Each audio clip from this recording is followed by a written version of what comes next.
Hi, my name is Vivian Acquah, and welcome to this version of Let's Humanize the Workplace. And I am a workplace wellness advocate, and today it's going to be an awesome panel. I'm not going to introduce them yet, but before I'm going to, start with the goodies of today, I just wanted to highlight a few people that I've met during the way. Let's humanize the workplace is something that started with Orlando. For those of you who don't know Orlando yet, I refer to him a lot. He's my son. He's my 6-year-old son. And he is my all. He is my life coach. He is the person, my reason, my mirror to do whatever I need to do. And also the reason why I started Let's Humanize the Workplace. And if you want to know more, about humanizing the workplace, or if you want to know more about me, just reach out and connect and let's see what we can do.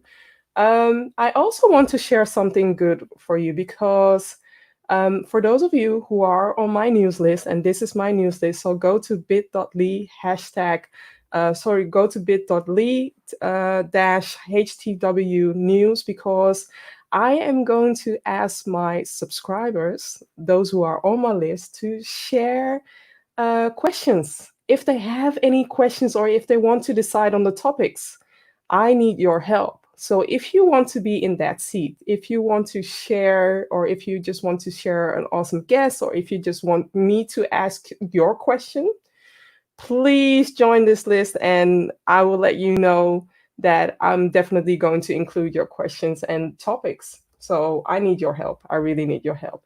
Also, know that this broadcast is also available on the famous podcast platform. So if you are more of an auditive listener like me, I consume more audiobooks than reading, and I love to listen back to all these episodes because it's really valuable just to focus on the voice and just to focus on the content. And you have enough options. So if you're driving, or if you're going to work, or if you're going elsewhere, know that you can consume it in your own pace at your own time. And before I'm going to pull up the guests, I do have to share the definition. And also would like to let you know that you can jump in. So if you have any questions during this episode, or you want to share your own story, please share them. But before I'm going to start, I have to share the definition of imposter syndrome, and I'm going to read it out loud. So, imposter syndrome can be, according to Harvard Business Review, imposter syndrome can be defined as a collection of feelings of inadequacy that persists despite evident success. Imposters suffer from chronic self doubt and a sense of intellectual fraudulence that override any feelings of success or external proof of their competence. They seem unable to internalize their accomplishments, however successful they are in their field. High achieving, highly successful people often suffer, so imposter syndrome doesn't equate with low self-esteem or lack of self-confidence. In fact, some researchers have linked it to perfectionism, and it's also something that they have also linked that a lot of women are suffering from it. So even though the panel is consisting with a lot of women, it doesn't mean that this syndrome, this imposter syndrome, only affecting women. So men, please jump in if you want to share something or share a story, or how you overcome your own imposter syndrome, because this platform is to inspire you, is to inspire your friend or family member. So if you know about somebody, or if you can share this broadcast, please do, so that other people can know how to recognize the imposter syndrome and beat their imposter syndrome. So I'm going to bring them in one by one. And let me see. Let me move.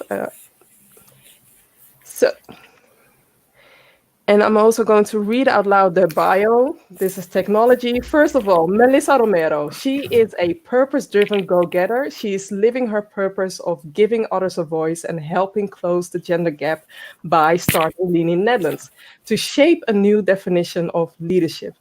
Next is Andrea Yora Burosu. She is a senior manager, transfer pricing, business modeling expert at EY, and throughout her 10-year career, she has led in international high-performing teams and being an advocate of personalized career experience. Daniela Faletti is a diversity and an inclusion educator, inclusive headhunter, and an executive career advisor. Lara Maki is an empowerment coach, professional speaker, vlogger, and also an electronics engineer. She has lovely work with many women in tech to help them strive professionally. And last but not least, Nasli Yenis is a global people leader who has a passion for self-development to grow and to thrive. And she founded Blink Minds, where she brings the power of purpose. Welcome, ladies. How is everybody? Great. Good. Thank you for Hey, having us. everyone. Thank you. Thank So Hello. you. Thank you. the first question, and I'm going to just shuffle the names. So the first question that I have is, what is your connection with humanizing the workplace? And if you can keep it brief so that everybody gets the chance to share it. And I will start with Daniela. Wow. Well, my connection with humanizing is you. In first place, and I've been actually during my work as a D&I professional. The sense of belonging, it's all about humanizing the workplace, right? Changing culture and considering humans first. Okay. And Andrea, thank you. Well, I've been working in consulting throughout my career, and I've worked for the past 7 years in a very international environment. And that, in a way, forced me to acknowledge that my perspectives are not the only ones out there. So for me, every day and every interaction with someone in the office is actually a step towards humanizing the workplace. And obviously, throughout my career, I've also learned more about how to look at the career goals and how to have really customized a career path, not just following whatever is, in an HR manual available for everyone. So I think that's my connection. And obviously you are following you quite frequently. So yeah. Thank you. And Lara? So I worked in corporate for 10 years. And after that, I became an empowerment coach. And I worked in technology, and I was always one of the few women working in technology in the environments where I worked. And a few years back, I realized that this environment really pushed me to be unhuman. And what I've been trying to do now with my work is helping women who work in technology to actually realize that the human part is the most important part professionally, in my opinion. So that's what I do. And Melissa? Yes, thanks, Vivian. Yeah, well, obviously, with humanizing the workplace, your show is you.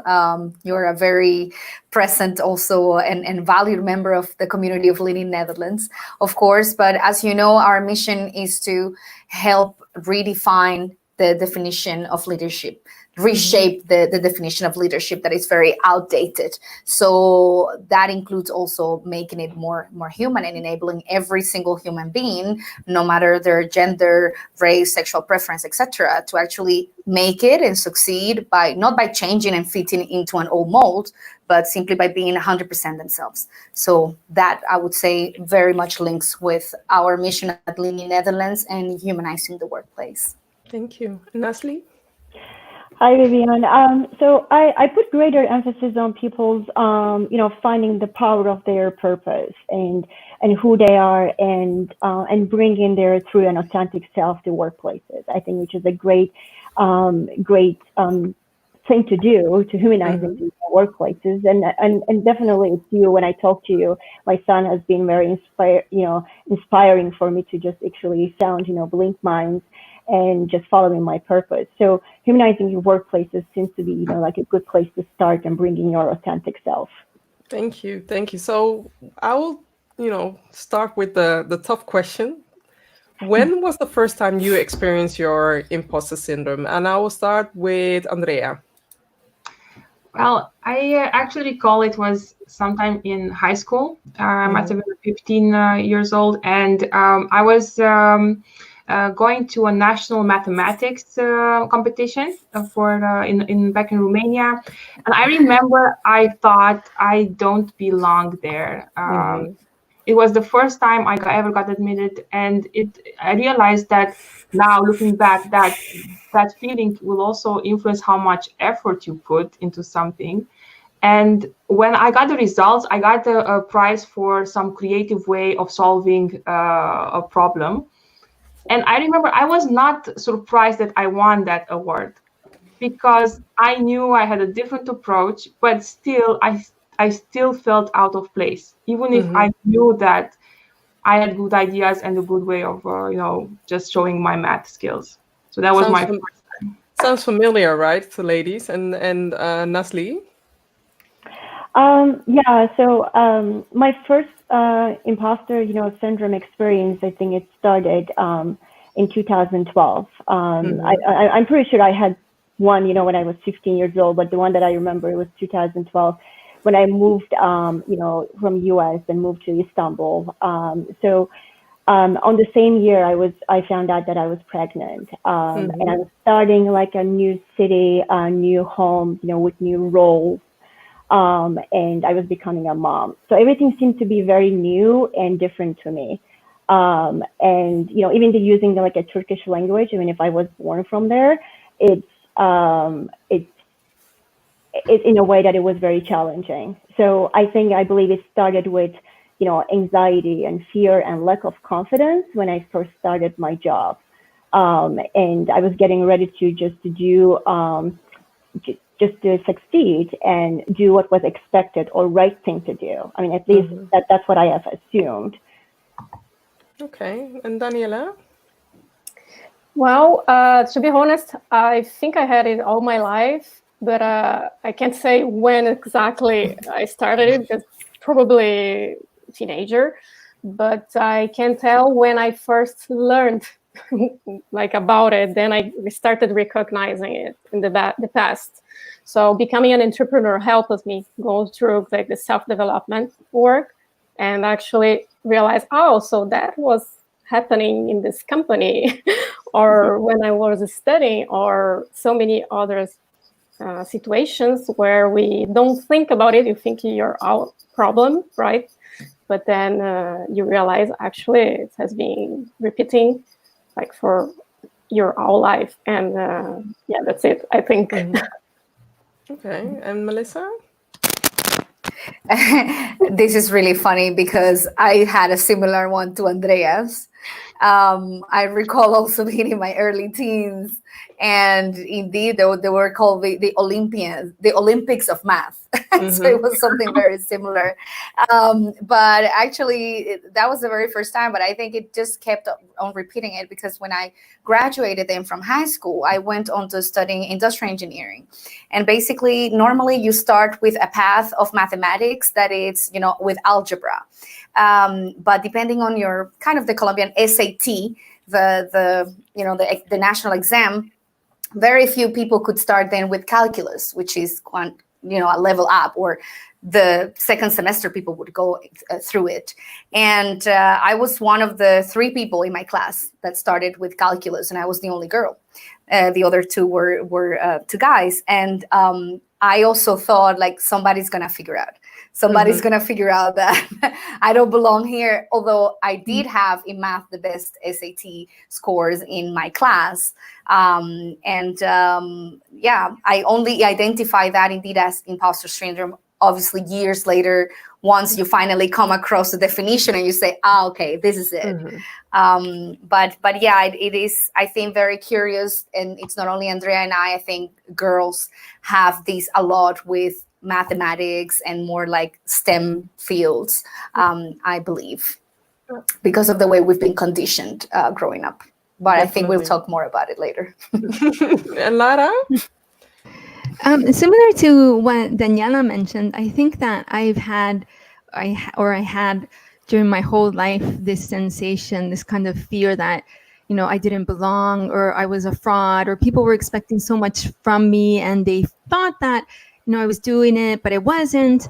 And my memories of that is very, very young, like very young. I remember a science fair where I made this kind of like this.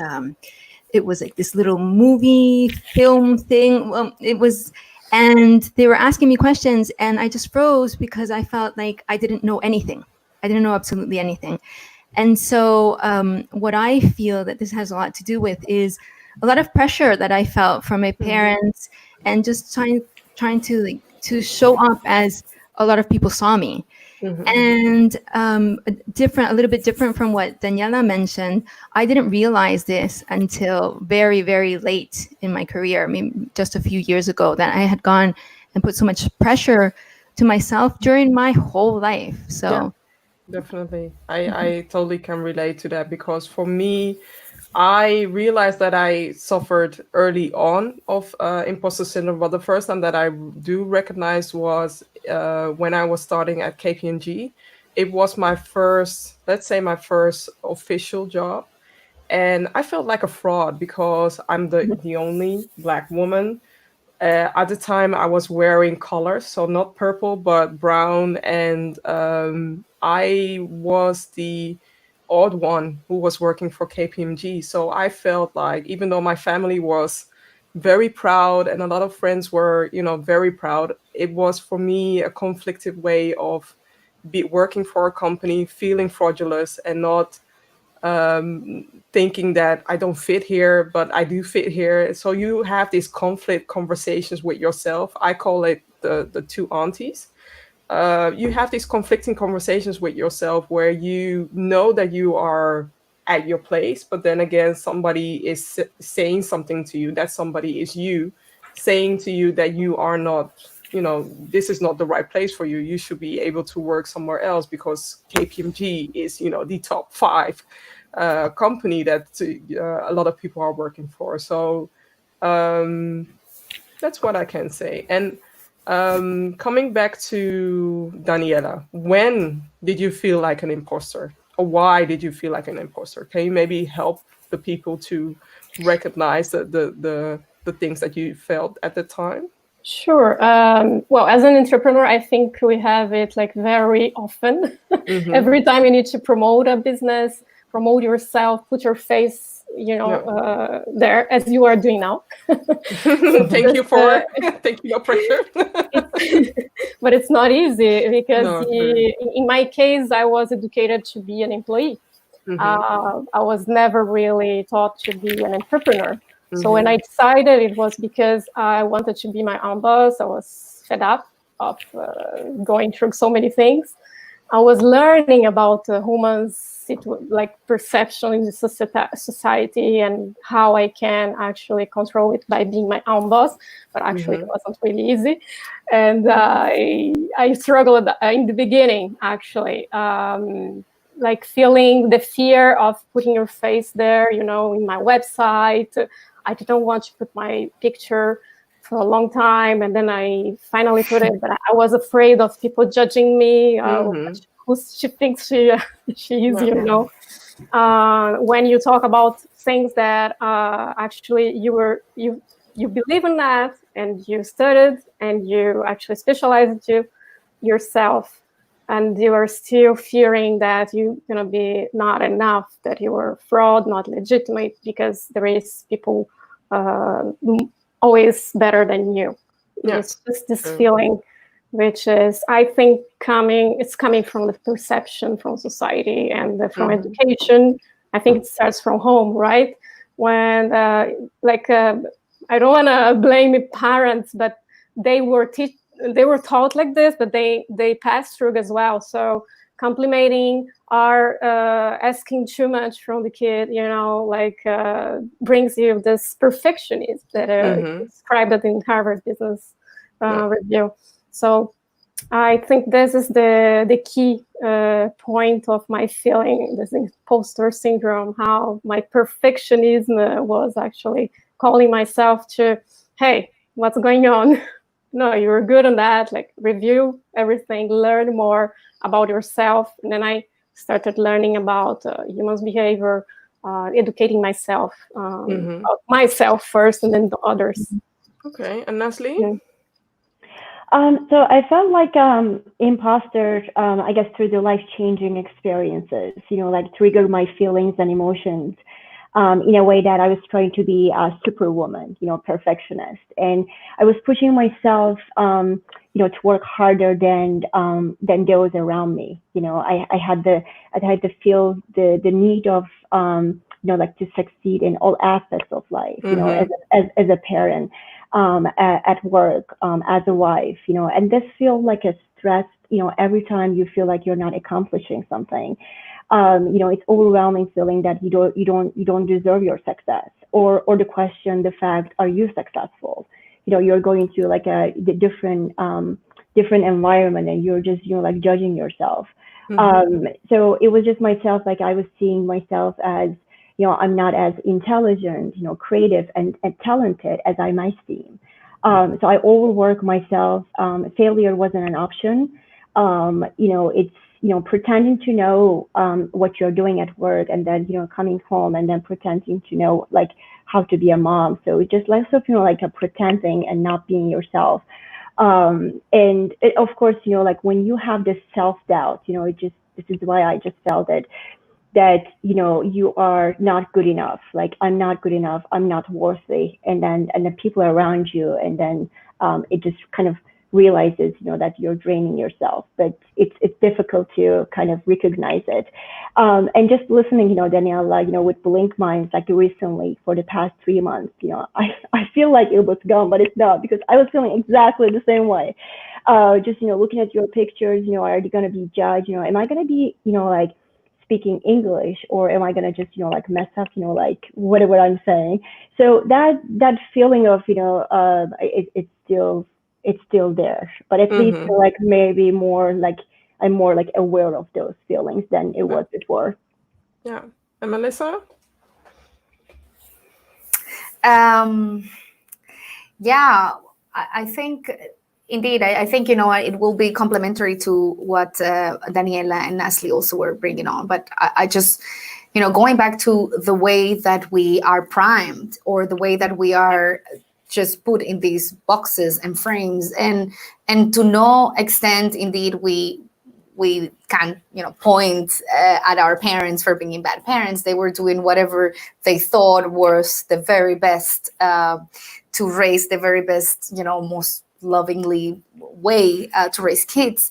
But I think it also says a lot of how society throughout generations and generations, they also try to repeat the good things that they thought they were good, and try to avoid the things that they didn't like from their own way of being raised. And also I also come from a family that was very much strivers, right? And that they were asking for me to bring A's or 10s, or really good grades. And, sometimes I wouldn't bring a 10, but a 9.5. And sometimes I would get the question, and I know this will sound horrible. Sorry, Mom, I love you. But sometimes I would get the question like, oh, 9.5.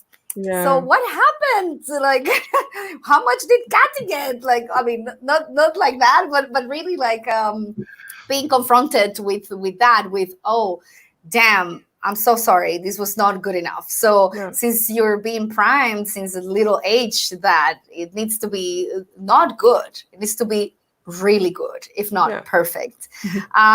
Which I guess I also have to thank my determination and perseverance and kind of the go-getter part of me, but also a lot of the demons that hold me back come from that time, like imposter syndrome, of course. Yeah.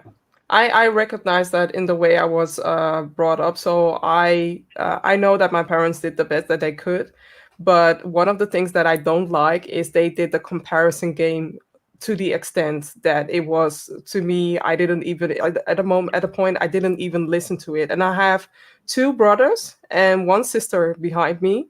And now my parents use me as, look at Vivian, look at what they are doing. And I'm just like, no, we should, everybody should be held upon their own standards. They are all unique. They are all brave in their own way. and look at them. But it's, I don't know if it's a non-Western thing or maybe an African thing. There is such a thing that we look upon what's outside. The grass is always greener, we assume, but let's focus on the inside. And I also, before going to Andrea and Lara, I also want to share a comment that a user, somebody who's watching, shared. So they're sharing great topic and discussion, ladies. It's interesting that imposter syndrome emerges for women from an early age, being given that negative messages that they are not good enough or don't belong, especially in the predominantly male arenas. Time for women to claim their value and talent and place in all fields of levels. So, Andrea, what's your answer to this? Yes. Yeah, well, I think that first of all, yeah, you are primed as a child, to give your best, but also this continues in the workplace and in also in corporate environments, because then when you talk about performance criteria, these are set very high, but if they are not set in accordance to the people's values and the way their skill set, their personal skill set, then it can also contribute to some people really feeling like an imposter of not achieving enough in their view, if they are really primed in that way. So I would say that indeed having a predominantly male environment will contribute to that, because you will not have maybe the openness to share that you feel in a certain way. So yeah, I think that's quite difficult. But if that is the only thing stopping us from not feeling the imposter syndrome, then maybe that's the way to go, right? Have more discussions about it. But I have a feeling that even that will not completely solve the problem if it's so internalized. It's a good start. It's a good point that you brought on, that we definitely need more women. We need more diversity. And we also need to know from each other that it is okay to feel that way. It is okay to think, I have my good days and I have my some not so good days. Because I am human. I also bleed, I also cry, and I also get angry. And sometimes we tend to forget that we have a human side. We are human. Yeah. Lara. So just answering a little bit that message, it mentions something about this negative message that you get from an early age. In my case, I think that it was, it was very intended as a very good message. You can do it all, you can reach for the best, and there was kind of no space to fail. There was no space to be normal.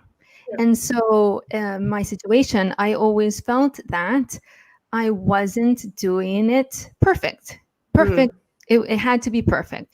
And it was a bar that I could never reach because it doesn't exist. And then in the workplace, I feel that we can be a bit more open to see when people are putting themselves in that place. Nobody ever said to me, hey, don't you think that maybe you're putting too much pressure on yourself? Nobody ever said that to me, right? It was good that I was striving and striving and striving. But that's the thing. I wanted to do something that was impossible. And then I would show to myself that I was a fraud. And so it was a, how do you say it? A vicious cycle, right? Yeah. I do also believe that dealing with this imposter syndrome, when it goes to a certain level, maybe a negative level, it can also contribute to you being stressed all the time, or feeling you have to tip on your toes all the time, and also contribute towards a burnout. So please be very mindful of if you recognize after this show, if you recognize some of the things, reevaluate if there is something that is within your control. If not, please seek out help, or please, contact a coach or somebody else, or talk to somebody so that you learn how to recognize some of the symptoms. So maybe combine that with the next question. Maybe, ladies, can you share 2 of the symptoms that you recognize, and also what did you do to getting rid of it? It was something that we discussed before, maybe share the way how you are getting rid of your imposter syndrome. So I will start with Melissa. Yes, I was on mute. Sorry. Yeah, so right before we started the show, we were discussing about the fact that have we ever gotten rid of the imposter syndrome, or have we just moved past a different type of imposter syndrome? Clearly, I am not anymore afraid of going to the math Olympics or starting with calculus, because I already graduated a while ago, and you know, that was good. I think what we can say is that, or in my case at least, is I have just pressed on, because part of this priming and this pushing, you know, makes, and this fear of failure actually makes you just keep on going. And at the end of the day, it was just like, okay, just ignore the big elephant in the room, which is the imposter syndrome, and, you know, keep moving, because otherwise, you know, what you say, there can be really, really bad consequences, like falling into a depression or a burnout or something like that. But luckily, in my case, I think I also was always somebody very optimistic, and somehow, you know, without being very religious or very, you know, how do you say, like, yeah, spiritual or something like that, I always did believe kind of in the power of positivity, and always looking at the glass half full. And I always journaled a lot, even since I was a teenager. I, you know, without having a coach and nobody telling me anything, I used to like write down in a small notebook, like, I'm feeling bad because of this and this and this, and this is what makes me feel really bad. And then I would write in the separate paper, like, okay, but I am really good at this. I got into the calculus class, and I would like break or burn the paper with the negative stuff. And, you know, I remember I thought about myself as somebody kind of wise, just growing up, or being a young wise person, that even in my adult life, I thought like, oh, where has she gone? You know, when I have felt confronted. She's still there. She is still there. Yeah, well, she is. I have definitely recognized that, but it, let's say, in difficult moments of already adulthood, that I would remember, like, hey, I used to do this as a teenager, and that has helped me. So I cannot say that I have gotten rid of it, because there have been certain, yeah, of course, adulthood situations where we're still, you know, I'm about to start this journey also as an entrepreneur, and let alone, you know, in tech, which is something I have, you know, never been involved with. And yeah, clearly sometimes it knocks on my door, but honestly, I feel really way more relaxed than I used to when I started with calculus back in university. I think it also comes with age. Potentially, I just read an HBR article that says that women at a younger age have a huge gap in terms of confidence versus guys, but the gap starts closing by the time they reach 40. I am far from 40 yet, but I'm getting there. I'm getting there. And by the time you're 60, apparently guys start losing confidence and women feel top of their game. So I think because I'm getting closer to 40, probably that's also helping. Yeah. Okay. Andrea? Well, for me, it was really hearing about this topic. And I actually don't remember when I heard the concept. It might have been maybe when I was talking with my sister. She's a psychiatrist, so we always have some conversations. But I remember, and I was blown. I was, wow, yes, wow, how come I never knew about it? And I think this is the first step, becoming aware of it, and kind of building your own emotional strategy. How are you going to manage your own emotions? I think that's life-changing. And I always enjoy seeing someone or having a conversation with someone about this for the first time, and seeing the look on their face, like, yes, I felt that as well, both men and women. So I think becoming aware of it, and just knowing that you are not by yourself, that really helps. And I was also very helped by the fact that there's so many high accomplished women and men out there that have experienced it. I mean, Emma Watson also experienced this. So it's if they can still continue and be amazing, nothing is stopping us as well. Definitely love it. And Daniela? Well, I would add, actually, because you're guys already gave a definition how it is useful to recognize it, right? You need to accept we have it and just get in touch with it. Yeah, hi, imposter, you're here. So what I do with it now, the reaction. And one thing that I do is recognizing my accomplishments, writing them down, and actually using facts to bring on to the table to myself, right? And working on this self-talk, avoiding the negative self-talk. And what helps is a lot is when I think about something negative, I try to switch. So why you were thinking that, Daniela? What's the fact behind it? If there is no fact, it's not true. And so let's find also facts that are actually positive. So it's your accomplishments.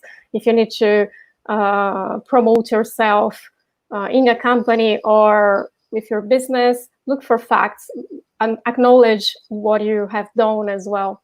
It's very important. Yeah. And I think it's just what you guys said, having someone to be there and share these feelings, but also bringing more dialogue, like in schools, in companies, everywhere. If we talk about that, we bring more awareness and men and women and any underrepresented group, because it's not only that woman that has more, but any person who feels like minority will feel as a fraud more than the rest. It doesn't mean the others are not. Yeah. And I totally get what the other ladies are sharing. So recently I had Wies Bradby on the show, and one of the things that she is recommending is having a brag book. Having a brag book so that you on a daily basis share the accomplishment that you have been doing. Sometimes I forget, and the people that have been with me from the beginning that I started my career, I sometimes forget that I had my own cooking show. I had been producing my own cooking show, and people seem to think like doing this is the first time that I'm doing it. But I have been doing lives way before. The only thing is that I was, at the time when I finished, I was suffering from the imposter syndrome, because who does she think that she is? She is an RTO4 or whatever. There are so many things that popped up, and I was being my worst critic. So what helped me during that stage is I have my inner circle. I have a few WhatsApp groups when I feel in doubt, or when I am suffering from some of the symptoms, the imposter syndrome symptoms.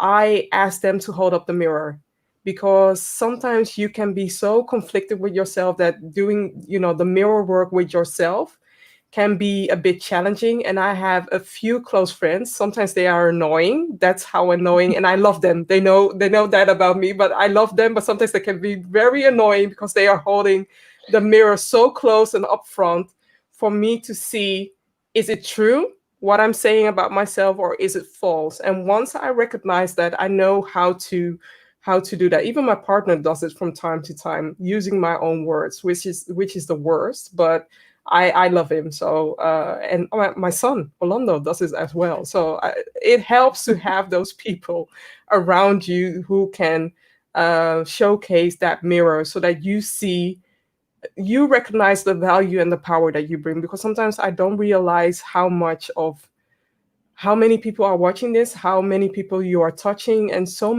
I hear so many, comments from people who have seen it, or who have watched it, or who have known about my name without me even realizing it. So what I want to say is, do something about the imposter syndrome and keep on doing something, because in a way, the imposter syndrome is also there to challenge you to keep on going out of your comfort zone. So that's what I wanted to share. And Lara. So very quickly, I started realizing when I worked in corporate, I was just, for me, it was just my mind and nothing else. I would never check in with my body. I had never heard of a body check-in. When I started checking in with my body, I realized that I had a stomach ache all the time. The time. It was always something tense, always something hurting. And that's when I realized that, I was putting all this pressure on myself because of this feeling, this fear, right? And when you asked about how is it that I've overcome this, I just decided to believe that whenever I do something, I do the best that I can. I just put everything into it. And if it sucks, then it sucks. But I know that I put everything into it. There's nothing else I can do. What I can do is look back and say, okay, this next time I can do this different. Maybe next time I can do, but not beating myself up anymore about everything that I do. That's a great one. Thank you. And Nasli? Yeah, so I mean, recognizing the syndrome, I wish that it was just like you wake up in the morning, you're like, oh, I think I have the syndrome, and then you just take an action. But in my case, I didn't even realize that it was a syndrome. It was just, like I'm living, in a corporate world, and just, just Lara was saying, it was just my mind. It was just I had to be successful. And when I started doing this like a self-talk, you just realize that you're actually talking to yourself at home as well. So and my husband actually just was there and was helping me to really empower and just say, okay, when I said I'm not good enough, and he's like, no, you are good at it. When I'm just I'm not worthy, yes you are. And just being patient and just really showing the way to kind of take care of my body, because when I also realized that, like Laura was saying, that it's not even stomach pain, like my face, like during the meeting one day, it was just become numb. Like my heartbeat just, start going so fast. And I said, like consciously, I think I'm having a heart attack. I don't know what that is, but I was actually like the body, from a mind to body, I see the reflection very clearly. So, and how did I get rid of it? I mean, just for, like our conversation with Daniela, it's not gone, but 3 years ago, really just writing a journal. I love poetry. So I started writing poems. It's interesting that I can only write poems in Turkish, but I can read in 3 different languages.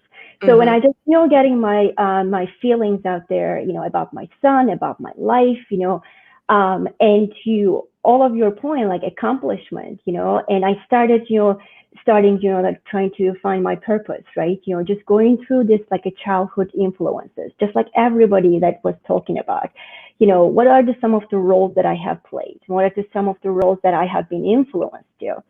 So doing this exercise just really helped me to, just raising the self-awareness. So, and to Lara's point and the others, like, if I'm just gonna mess up, I'm gonna mess up. So I think one of the good thing about being an entrepreneur, or just going out with your website or your business, it's a very messy road, but it's fun. You become more creative. You're just recognizing your success in a much better way. So I guess this is how I'm actually dealing with that syndrome. If I just have this fear of failure, I'm just more embracing that. That's a good tip. And I know, Melissa, you are about to go. I just want to ask you one question before you go. What is the tip that you have for us to support current and next generation of women and men with beating this imposter syndrome? Yeah, well, that's a mouthful of a question, of course, but I think it's going to be very important, especially for women, that there are more role models out there. So all of you right now out here, and you, Vivian, with this platform, I really, really hope that we, can reach a lot of also younger women, so that they know that they are not alone. And hopefully, as women also come more on the ranks, that it could also be okay to fail for us. That, failing is okay. Going back to where, my parents and the grades and at school, etc., missing a year or like having, lost a year on an exam or something was just not conceivable, right? And sometimes you do need that to shake you, to say, you need to take a certain path. So failing is okay. So we need more role models, and we need people to tell girls that failing it's fine. And when it comes to guys, I think being, quoting my friend Jens van Tricht, who is the founder of Emancipator and also the writer of the book Why All Men Should Be Feminists as well. It's about being human before being a man, allowing boys and allowing men also to be human before putting also all the different constructs and fabrication that society has put, the boxes where men need to fit in. I think also a lot of that is driving imposter syndrome in men when they feel emasculated, where they feel that they are not man enough to, if you're not the main breadwinner at home, then you're not man enough, or if you're taking care of a kid at home, then you're not man enough. That's all BS, of course. And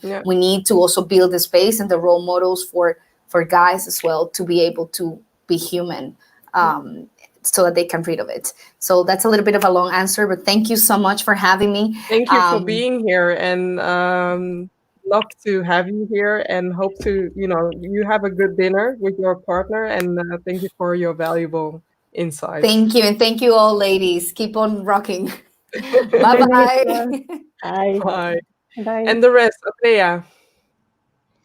Yeah, I think building, becoming allies for the younger generation, that is very important, and having the emotional space to share with others what your experiences are and what your tips and tricks are. I think that is a first and quite an achievable step to do, even in corporate.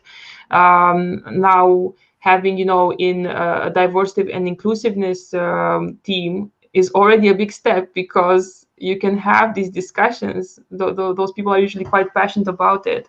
But I would say for any young person working in corporate and maybe experiencing this, find some allies, find some people that can guide you and mentor you through the organization. If that doesn't work, there's plenty of ways to network and find those allies that can support you in, kicking that imposter or shutting it down from time to time. Yeah. Daniela?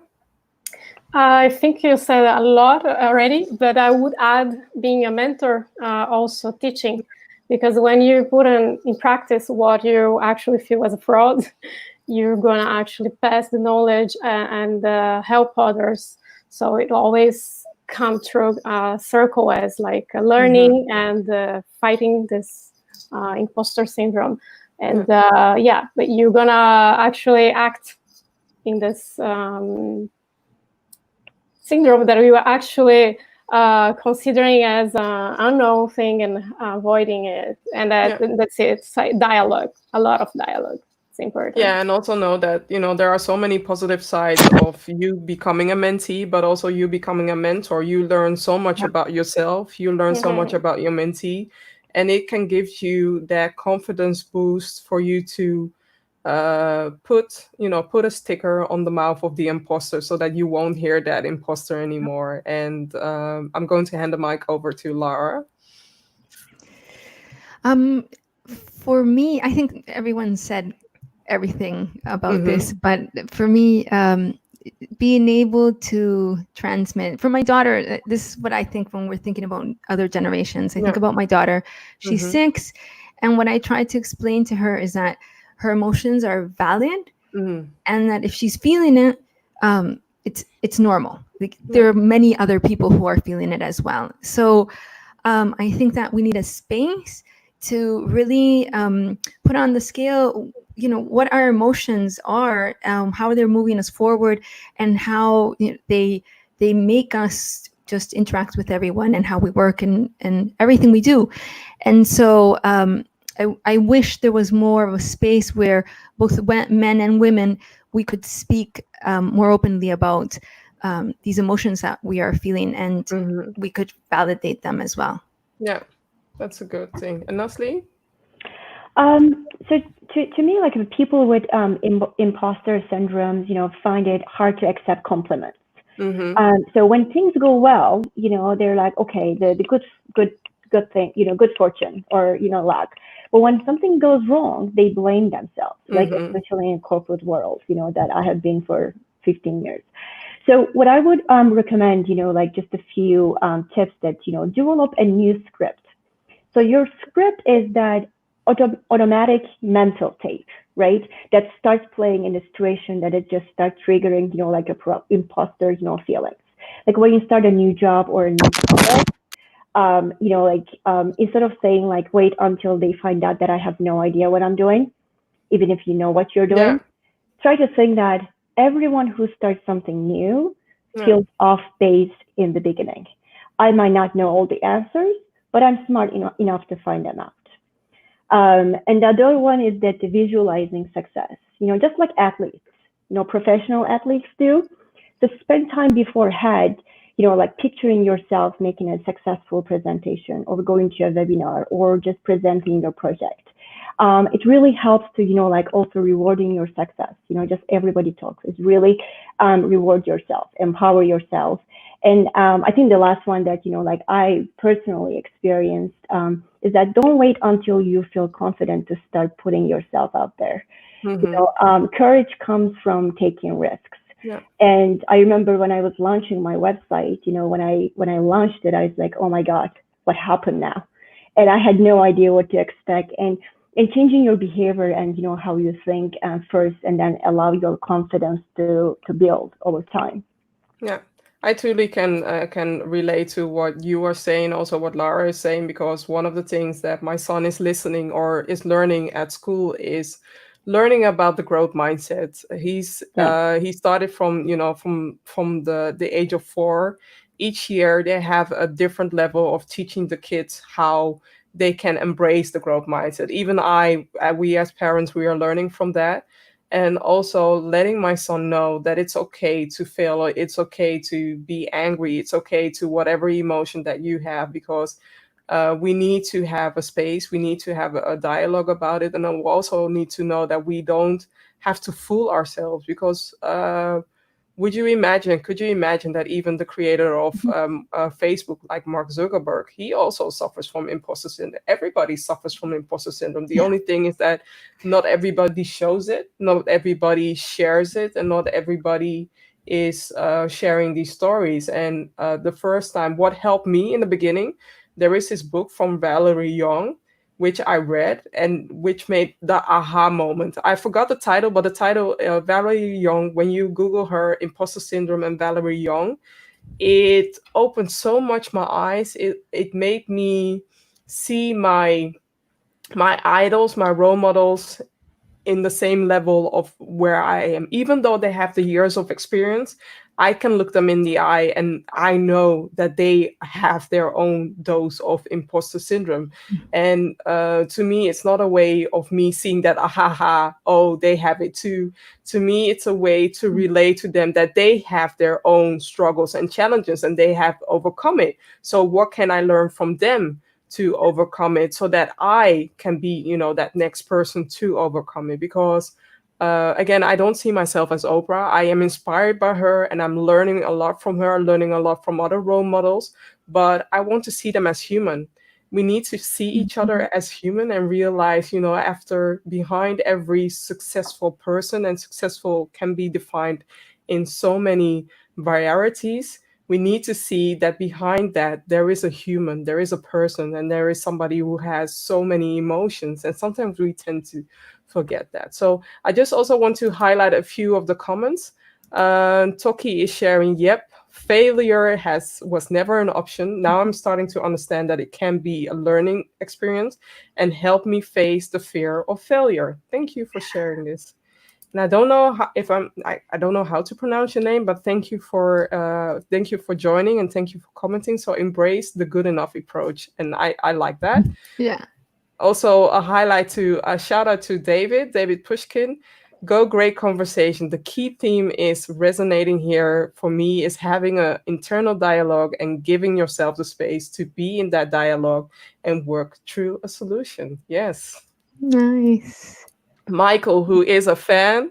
Michael, you can be what you can see. And I can definitely relate to that. We need more role models and we need more conversations. And that's why, with humanizing the workplace, I know that I am touching on some maybe taboo topics, or maybe topics that shouldn't be related to humanizing the workplace. But without me, it wouldn't be me, and it wouldn't be human if I wouldn't include this conversation, this topic into it. And I think that we need to have more of these conversations in the workplace, in a safe, physiologically safe environment to have these conversations, because otherwise it won't be helpful for people to learn and grow if they don't feel safe in that environment. So, and Jabez is saying, courage comes for taking the risk. Nazli, you have a fan. Powerful statement. Thank you.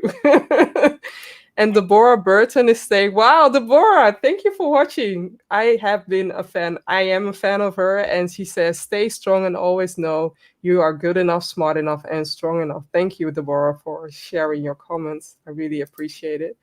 And coming to the last question. So what is your wish for 2025 when it comes to humanizing the workplace and also dismantling imposter syndrome? What is your wish maybe for your child or for your future generation, or just in general? What is your wish for yourself? So I'll start with Nazli.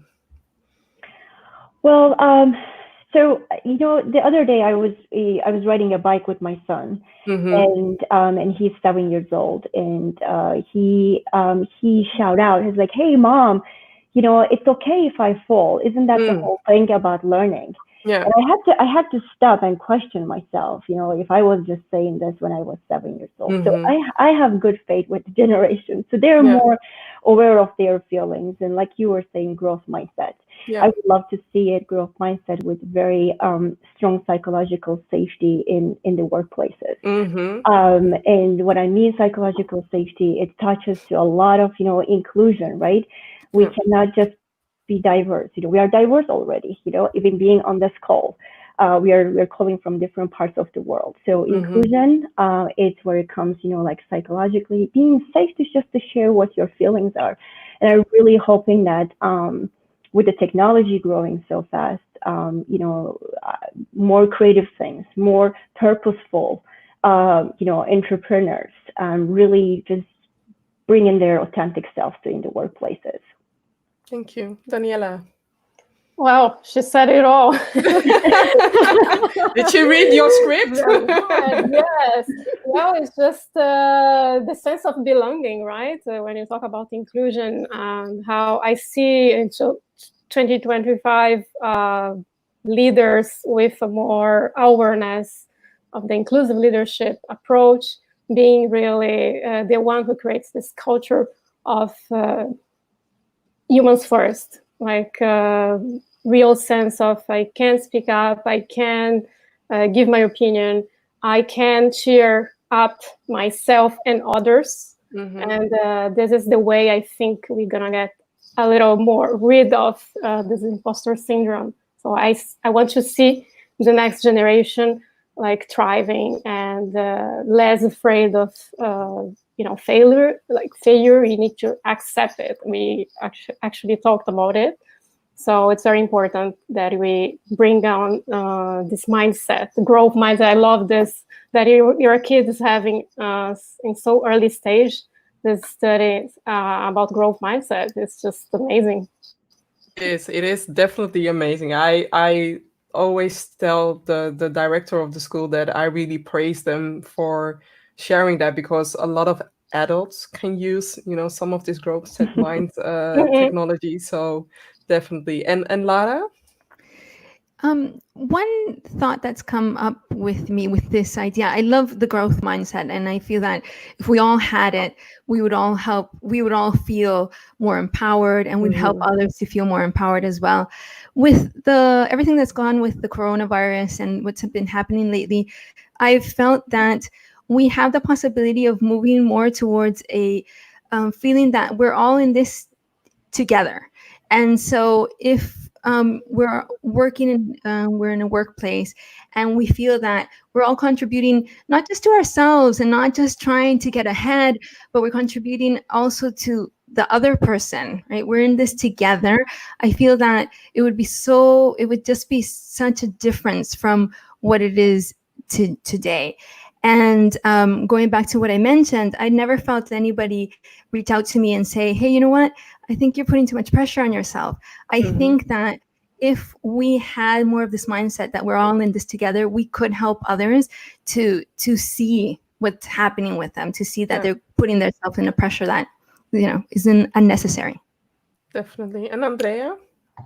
I really liked what Lala just mentioned, and I guess in 2025 my son will be almost 7, so Yes. hopefully he already knows about the growth mindset. But I do think that the imposter syndrome will not go away, because it is something that is innate to humans, and because the type of work that we are starting to do is more creative and requires more from us being in the zone, let's say. But I hope that by 2025 it will be just a routine to talk about how you feel, and to be in check with your own emotions, and have your own strategy, and checking with your body as well. So I hope that will be just institutionalized in all companies or academia and in government, that it will not be a taboo to acknowledge that you might feel the imposter syndrome. Yeah, I can totally agree. And before ending the show, I do have to say that before me becoming an entrepreneur, what I did with compliments, I was the Serena Williams. I had my tennis racket and I beat them away, because I was just like, okay, this is not for me. It's not an effort.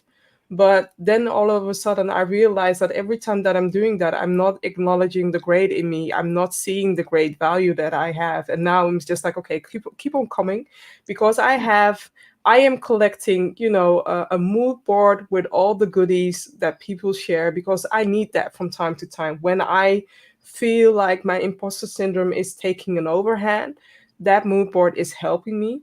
When I feel like I don't know where I'm coming from or what I've done to be here, I look back. So one of the things that I like about Facebook and sometimes Google Photos, they share those moments from 3 years ago, from 2 years ago, and sometimes you tend to forget those moments. So I would say put a reminder in your calendar and reflect. Look upon what you did a few years ago and see what you have done to be here, to do this platform, or to have this conversation online, or to speak up, because you put in the work, you put in the time, you put in the energy, and you also let's say that you up leveled yourself, let's say you leveled up, and we need to acknowledge that as well, because we tend to forget the baby steps.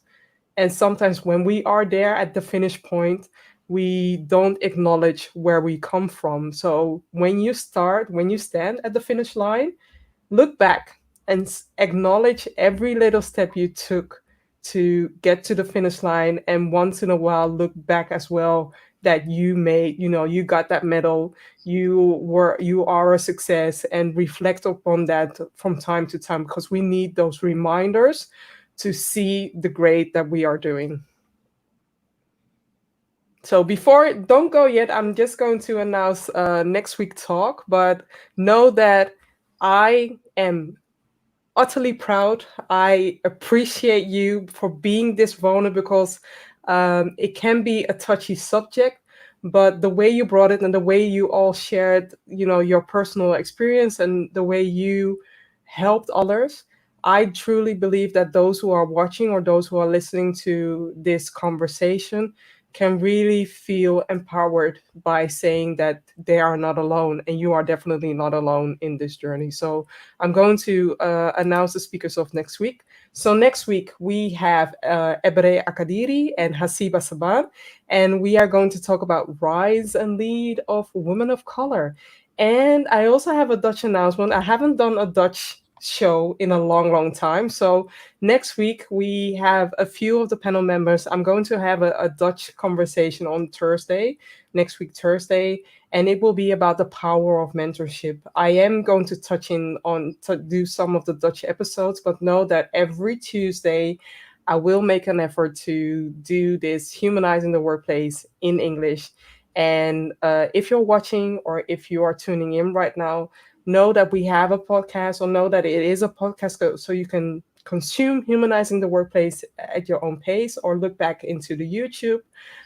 Also know that you can subscribe to bit.ly HTW news, so that you can decide who am I going to interview, or you can even contribute into the questions, right? Because I can't do it all alone. I need your help. And now is the time that you can have a say. So I want to thank my guest speakers of today, and I urge you, not urge you, I advise you to connect with them, because they are all they are all awesome. And next week we have more awesome people. So thank you. I see just one comment I'm going to share with you. Oh, Deborah. Thank you, Deborah. That's this one goes to my heart. So thank you, Deborah. I am proud of you as well, and I am taking it all in. I'm just taking it all in. Thank you for watching, and until Right. next time, bye. Thank Thank you you so much, Vivian. Thank you. Bye. Bye-bye. Thank you, girls.